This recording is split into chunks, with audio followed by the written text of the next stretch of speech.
राष्ट्र सर्वप्रथम, राष्ट्र सर्वप्रथम, राष्ट्र सर्वप्रथम, राष्ट्र सर्वप्रथम। राष्ट्र सर्वप्रथम की बात कार्यक्रम में आप सभी राष्ट्रवासियों का हार्दिक स्वागत है।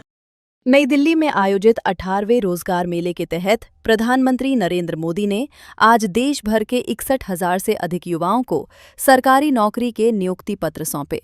इस अवसर पर पीएम मोदी ने कहा कि भारत रिफॉर्म एक्सप्रेस पर आगे बढ़ रहा है, जिसका लक्ष्य युवाओं को रोजगार के अधिक अवसर प्रदान करना और शासन व्यवस्था को सरल बनाना है।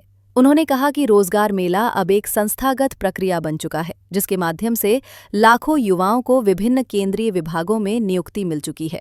प्रधानमंत्री ने बताया कि सरकार व्यापार और श्रम गतिशीलता समझौतों के जरिए विदेशों में भी युवाओं के लिए नए अवसर पैदा कर रही है। पीएमओ के अनुसार अब तक रोजगार मेले के माध्यम से 11 लाख से अधिक नियुक्ति पत्र जारी किए जा चुके हैं। नए चयनित उम्मीदवार गृह मंत्रालय, स्वास्थ्य मंत्रालय, रक्षा, रेलवे और अन्य विभागों में सेवाएं देंगे। सभी युवा साथियों, आप सबको मेरा नमस्कार।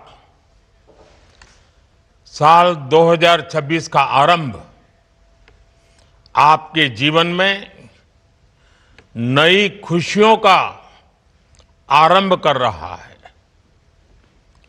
इसके साथ ही जब बसंत पंचमी कल ही गई है, तो आपके जीवन में भी ये नई वसंत का आरंभ हो रहा है।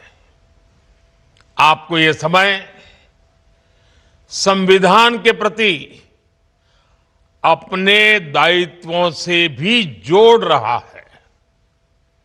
संयोग से इस समय देश में गणतंत्र का महापर्व चल रहा है।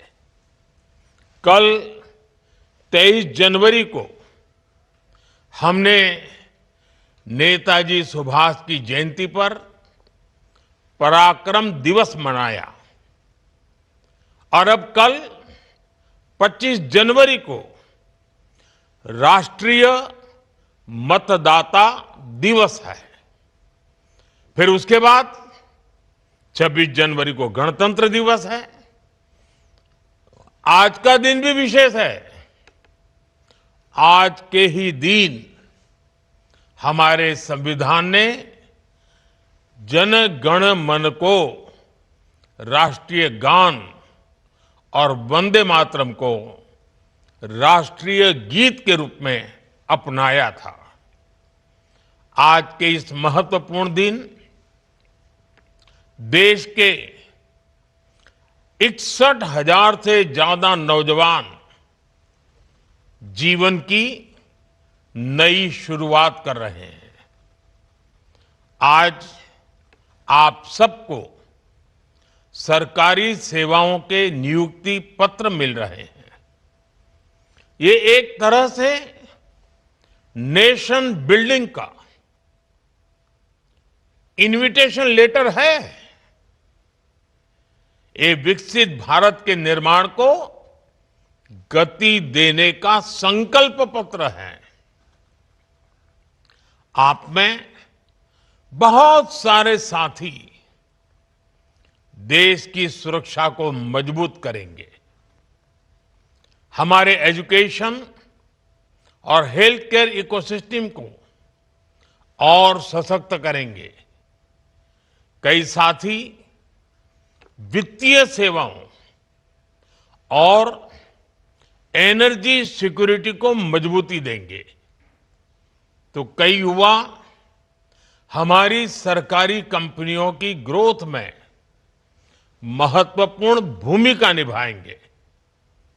मैं आप सभी युवाओं को बहुत बहुत बधाई और शुभकामनाएं देता हूं।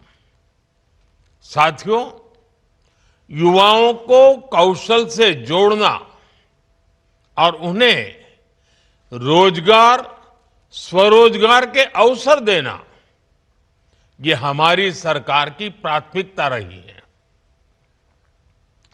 सरकारी भर्तियों को भी कैसे मिशन मोड पर किया जाए, इसके लिए रोजगार मेले की शुरुआत की गई थी। बीते वर्षों में रोजगार मेला एक इंस्टीट्यूशन बन गया है।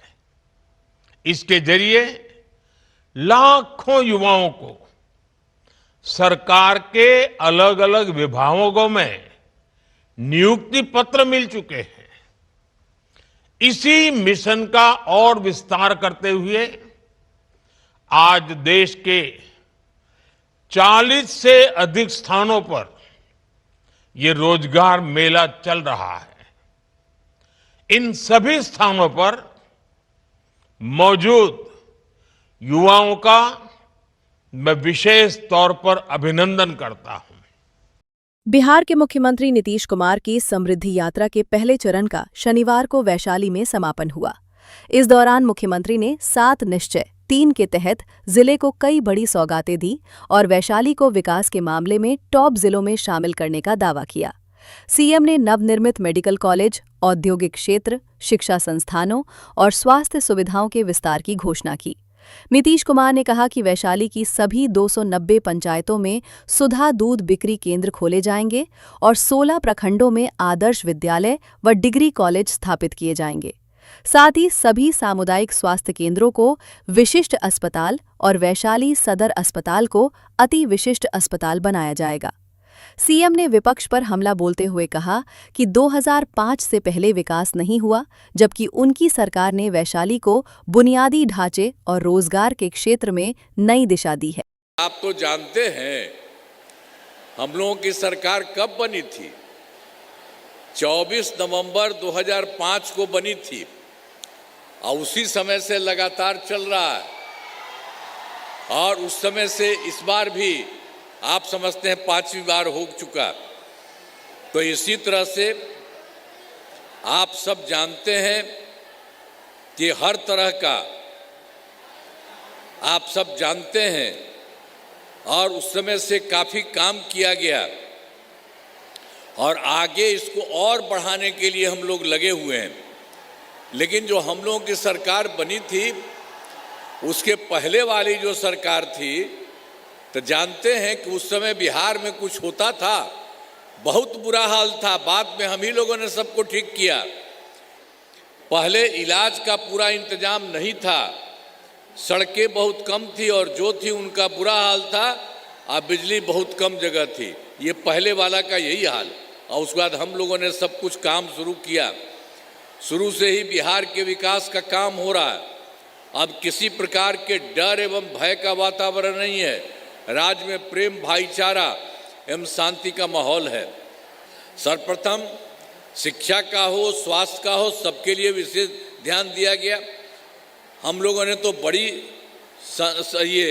संख्या में नए स्कूल खोले और नियोजित शिक्षकों की बहाली की। लड़के लड़कियों के लिए पोशाक और साइकिल योजना चलाई। आप जानते ही हैं कि हम लोगों ने तो इनके लिए जो शिक्षा का क्षेत्र है, सर्वप्रथम शिक्षा, उसके लिए बहुत काम किया। पहले स्वास्थ्य व्यवस्था बहुत खराब थी। पहले की सरकार जो थी, पहले वाली, उसकी बहुत खराब थी। अब प्राथमिक स्वास्थ्य केंद्र में इलाज के लिए प्रति माह क्या था, मात्र 39 मरीज था। और जानते हैं लोग जाता था इलाज के लिए तो एक दिन में 1 या 2 जाता था। ये बहुत खराब था। तो इसीलिए हम लोगों ने 2006 से अस्पतालों में मुफ्त दवा और इलाज की पूरी व्यवस्था की।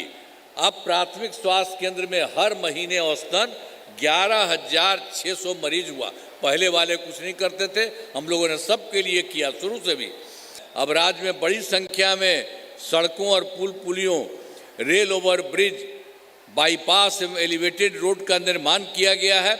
अब उसके बाद फिर आप जान लीजिए बहुत दूर से पटना में हो गया, 5 घंटे में हो चुका।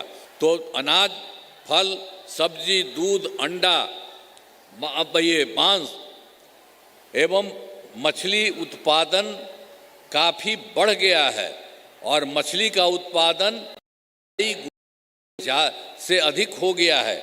इससे मछली के उत्पादन में बिहार आत्मनिर्भर हो गया है और साथ ही किसानों की आय बढ़ी है।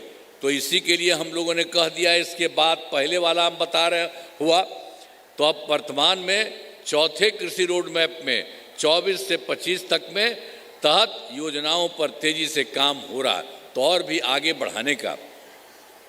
और पहले से बहुत सारा काम कर रहे थे, सब कुछ पहले भी करते थे, बहुत होता था, लेकिन आप जान लीजिए कि वर्ष 2015 में 7 निश्चय के तहत काम शुरू किया, 2020 में 7 निश्चय 2, और इस बार का जो किया 25 में 7 निश्चय 3 उसका नाम किया। हम 7 निश्चय पहले किए थे, तो दूसरा बार हुआ 7 निश्चय 2 और तीसरा बार 7 निश्चय 3 भी। तो आप जान लीजिए 25 में जो हम 7 निश्चय के तहत किया, तो सब जगह बहुत काम हुआ, एक एक तरह से काम हर जगह के लिए जो किया गया है। और इस बार जो है तो आप समझ लीजिए 7 निश्चय 3 जो हम कह रहे हैं 2025 से 30 तक के बीच में आपको और किया जाएगा। और ये अब विकसित राज्य होगा। अब जो पूरा का पूरा केंद्र सरकार का भी सहयोग हो रहा है, तो पूरे तौर पर पहले तो थोड़ा बढ़ा था, तो अब कुछ ही राज्य में है देश में जो बहुत विकसित है। उसी तरह से इसी बार बिहार में पूरा का पूरा विकसित होगा। विकसित भारत विकसित उत्तर प्रदेश के संकल्प के साथ प्रदेश भर में उत्तर प्रदेश दिवस 2026 का भव्य शुभारंभ किया गया। इस अवसर पर राज्य सरकार द्वारा विकास, निवेश, रोजगार और सांस्कृतिक विरासत को केंद्र में रखते हुए विभिन्न कार्यक्रमों का आयोजन किया गया। मुख्यमंत्री ने प्रदेशवासियों को शुभकामनाएं देते हुए कहा कि उत्तर प्रदेश तेजी से औद्योगिक, आर्थिक और सामाजिक विकास की दिशा में आगे बढ़ रहा है। सरकार का लक्ष्य प्रदेश को देश की अग्रणी अर्थव्यवस्थाओं में शामिल करना है। उत्तर प्रदेश दिवस के मौके पर निवेश, स्टार्टअप, पर्यटन, महिला सशक्तिकरण, युवाओं के लिए रोजगार और इंफ्रास्ट्रक्चर विकास से जुड़े कार्यक्रम आयोजित किए गए। साथ ही प्रदेश की सांस्कृतिक विरासत, लोक कला और परंपराओं को भी विशेष रूप से प्रदर्शित किया गया। सरकार ने दोहराया कि आने वाले वर्षों में उत्तर प्रदेश को विकसित राज्य बनाने के लिए ठोस योजनाओं पर तेजी से काम किया जाएगा। मित्रों, आज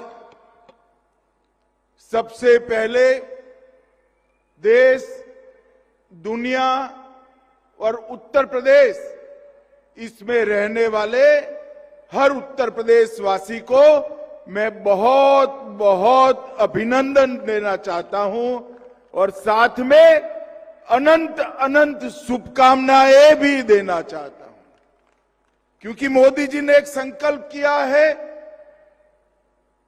विकसित भारत बनाने का, और योगी जी के नेतृत्व में हमारी डबल इंजन सरकार ने भी यहां संकल्प किया है विकसित उत्तर प्रदेश बनाने का। तो हम सब आज के दिन इस संकल्प को दोहराते हैं कि जब 15 अगस्त 2047 को देश की आजादी की सदी मनाई जाएगी, हमारा उत्तर प्रदेश पूर्ण विकसित प्रदेश बनकर विकसित भारत का एक अहम राज्य बनेगा। उत्तर प्रदेश एक रूप से भारत की धड़कन है और दूसरे मायनों में कहे तो उत्तर प्रदेश भारत की आत्मा भी है। और अब मैं निश्चित रूप से देख सकता हूं कि उत्तर प्रदेश भारत के विकास का इंजन भी बनने जा रहा है, विकसित भारत का इंजन बनेगा। ये यही भूमि है जहां प्रभु श्री राम, श्री कृष्ण, बाबा विश्वनाथ, भगवान महावीर, भगवान बुद्ध, कई सारे हमारे युग प्रवर्तक महानुभावों ने इस भूमि को पावन किया है। और आज मैं प्रेरणा स्थल में पहली बार आया हूं। 3 महानुभावों की आसमान को छूने वाली मूर्ति और सभी सुविधापूर्ण ये प्रेरणा स्थल को देखकर मैं योगी जी, हमारे दोनों मुख्यमंत्री और उनकी सरकार को बहुत बहुत साधुवाद देना चाहता हूं। ये प्रेरणा स्थल राष्ट्र की चेतना की जागृति का स्थल आने वालों दिनों में बनने वाला है। आज यहां पर सीएम युवा कार्यक्रम में उत्कृष्ट प्रदर्शन करने वाले 5 जनपदों को यहां पर सम्मानित किया गया। मित्रों, हर साल 1 लाख युवाओं को 5 लाख तक की ऋण मुक्त, ब्याज मुक्त, गारंटी मुक्त ऋण देने की एक व्यवस्था हुई है और 10% अनुदान भी बनता है। अब तक 1,30,000 युवाओं को 5,322 करोड़ का लाभ मिल चुका है। और यहां पर आज व्यंजन मेला लगा है और हमारे कई कारीगरों के लिए, युवाओं के लिए, महिलाओं के लिए, माताओं के लिए रोजगारी का साधन बना है। और आज यहां पर हर जिले का एक व्यंजन तय कर व्यंजन मेला भी लगाया है। मैं देख कर आया हूं मित्रों, मैं उत्तर प्रदेश के हर मंडल में घुमा हूं। उत्तर प्रदेश का विश्व प्रसिद्ध स्वादिष्ट व्यंजन आज पूरी दुनिया को एक प्रकार से फिर से प्रस्तुत करने का काम उत्तर प्रदेश सरकार ने किया है। मैं बहुत बहुत बधाई देना चाहता हूं। मैं सबसे पहले आज के समारोह के मुख्य अतिथि आदरणीय गृह और सहकारिता मंत्री जी का उत्तर प्रदेश सरकार और उत्तर प्रदेश वासियों की ओर से हृदय से स्वागत करता हूं, अभिनंदन करता हूं। उत्तर प्रदेश वासियों को उत्तर प्रदेश के स्थापना दिवस के अवसर पर अपनी हार्दिक बधाई और मंगलमय शुभकामनाएं भी देता हूं। इस अवसर पर मैं अपनी बातों को रखूं उससे पहले जिनके यशस्वी मार्गदर्शन में पूरा देश आज वैश्विक मंच पर अपनी एक नई पहचान बना रहा है। पिछले 11 वर्ष में हमने भारत की बदलती हुई तस्वीर को देखा है, एक नए भारत का दर्शन किया है।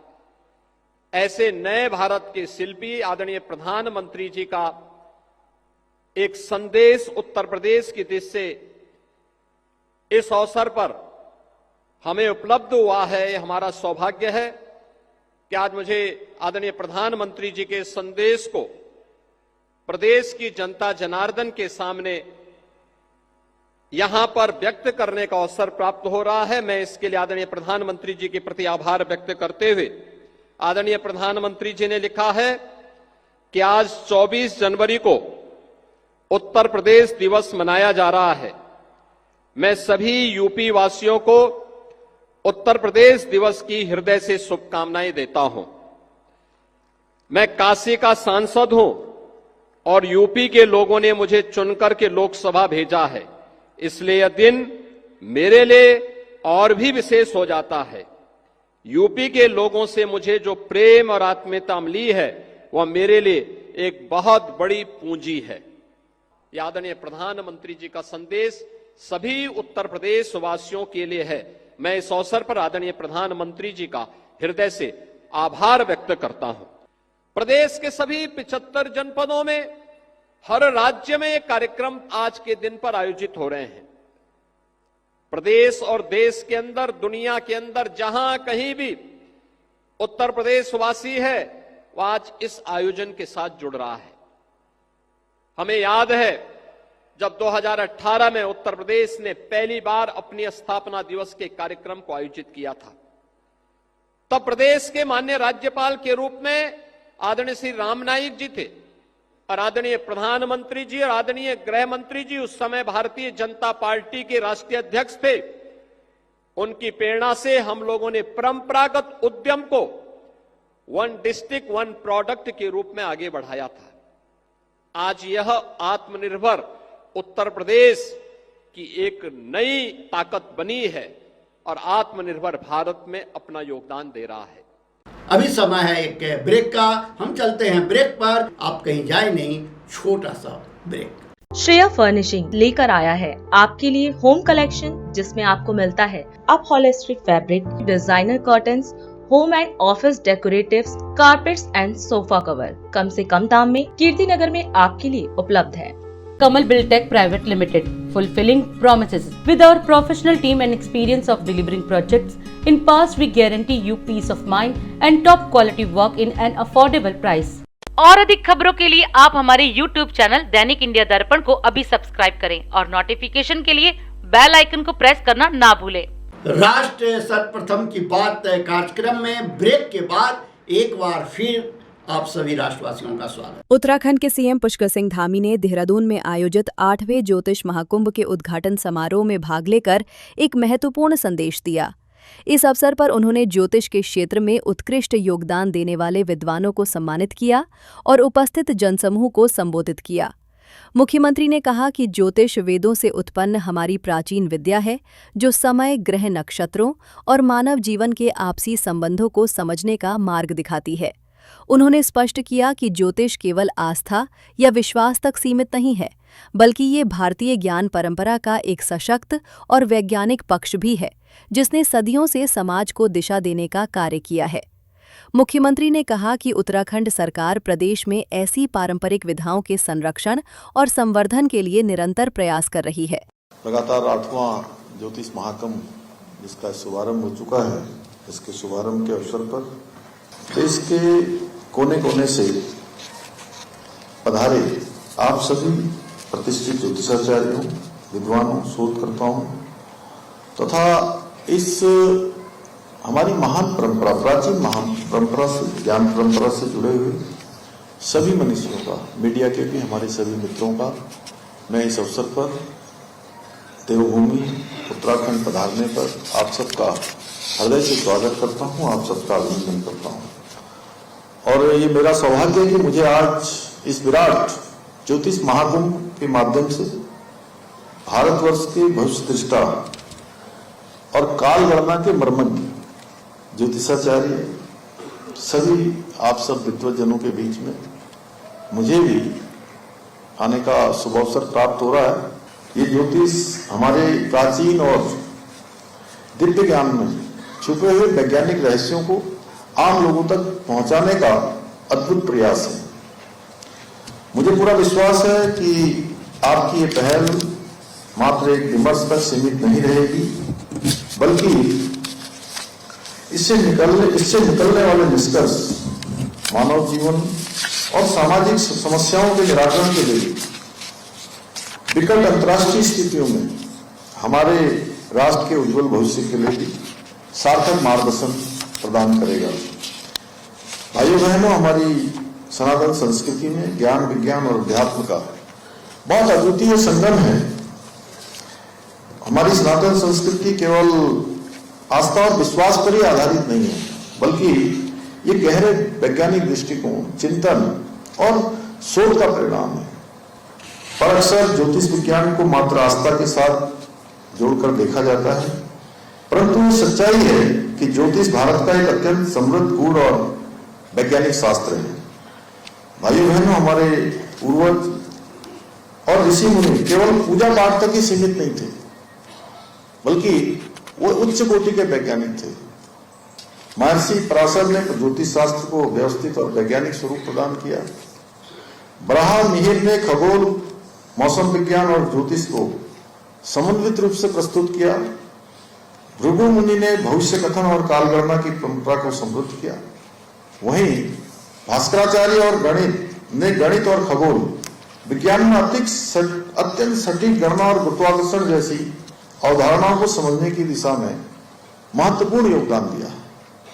आज का आधुनिक विज्ञान जिन खगोलीय घटनाओं को समझने के लिए बड़े बड़े यंत्रों का, विशाल यंत्रों का, उपग्रह का, दूरबीनों का, शक्तिशाली दूरबीनों का सहारा लेता है, उन्हीं घटनाओं को हमारे ऋषि मुनियों ने सहस्त्रों वर्ष पूर्व ग्रह नक्षत्रों की गति, समय चक्र, मानव जीवन और प्रकृति के गहन अंतर संबंधों का सूक्ष्म अध्ययन करके प्रतिपादित कर दिए गए थे। आज के इस अवसर पर मैं विशेष रूप से युवाओं से भी कहना चाहूंगा कि आप लोग अनुसंधान, नवाचार, वैज्ञानिक पद्धति के माध्यम से इस हमारी प्राचीन विधा को बहुत गहराई से समझें। यदि युवा विद्वान इस क्षेत्र में आगे आएंगे तो ये ज्योतिष न केवल भारत में बल्कि वैश्विक मंच में भी बहुत बड़े स्तर पर स्थापित होगा, वैश्विक मंच पर भी स्थापित होगा। विष्णुदेव साय ने कहा कि जन जागरूकता बढ़ाकर सड़क दुर्घटनाओं में प्रभावी कमी लाई जा सकती है। उन्होंने ये बात राजधानी रायपुर के पंडित दीनदयाल उपाध्याय ऑडिटोरियम में राष्ट्रीय सड़क सुरक्षा माह 2026 के अंतर्गत आयोजित राज्य स्तरीय सड़क सुरक्षा कार्यक्रम में कही। मुख्यमंत्री ने कहा कि राज्य में सड़क दुर्घटनाएं एक गंभीर चुनौती बनी हुई हैं और इसे रोकने के लिए सरकार बहुआयामी स्तर पर कार्य कर रही है। उन्होंने हेलमेट और सीट बेल्ट के अनिवार्य उपयोग, ओवर स्पीडिंग पर नियंत्रण और मोबाइल फोन का उपयोग करते हुए वाहन चलाने पर सख्ती की जरूरत पर जोर दिया। सीएम साय ने बताया कि सड़क सुरक्षा को मजबूत करने के लिए प्रदेश भर में 4,500 पुलिस मित्रों की तैनाती की गई है। इसके साथ ही दुर्घटना पीड़ितों को त्वरित चिकित्सा सहायता उपलब्ध कराने की व्यवस्था को और सुदृढ़ किया जा रहा है। कार्यक्रम के दौरान सड़क सुरक्षा जागरूकता से जुड़े कई अभियानों की भी शुरुआत की गई। आज राष्ट्रीय सड़क सुरक्षा माह 2026 के तहत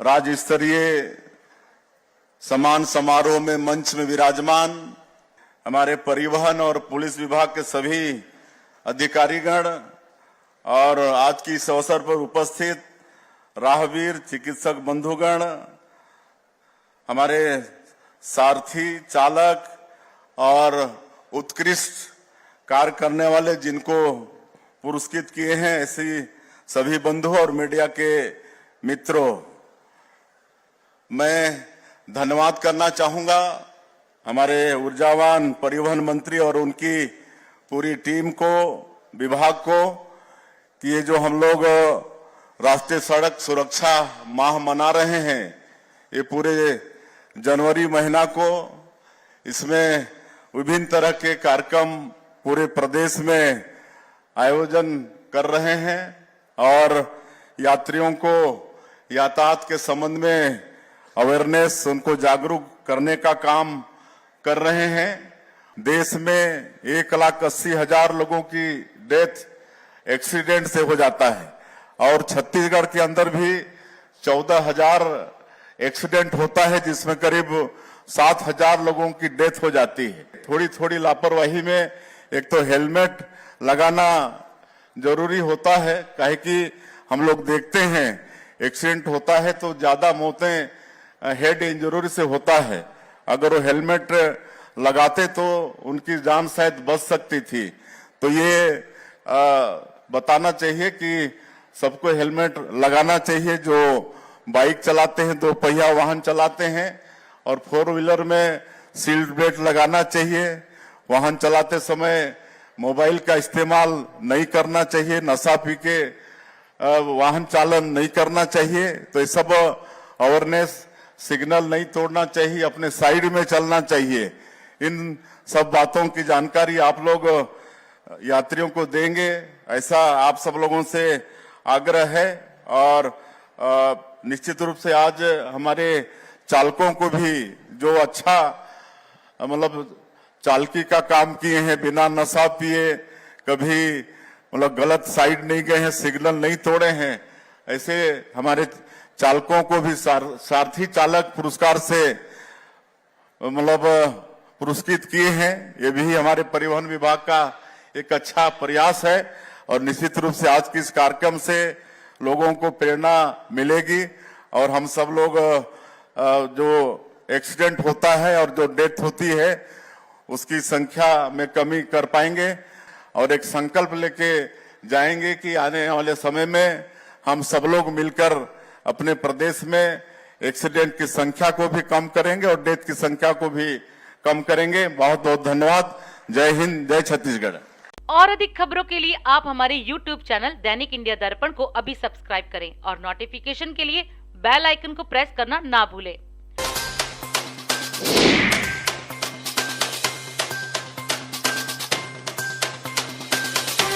आज हम इस कार्यक्रम में आपसे विदा लेते हैं। आप अन्य खबरों के लिए बने रहें। राष्ट्र सर्वप्रथम, वंदे मातरम, जाग उठा है भारत। राष्ट्र सर्वप्रथम राष्ट्र सर्वप्रथम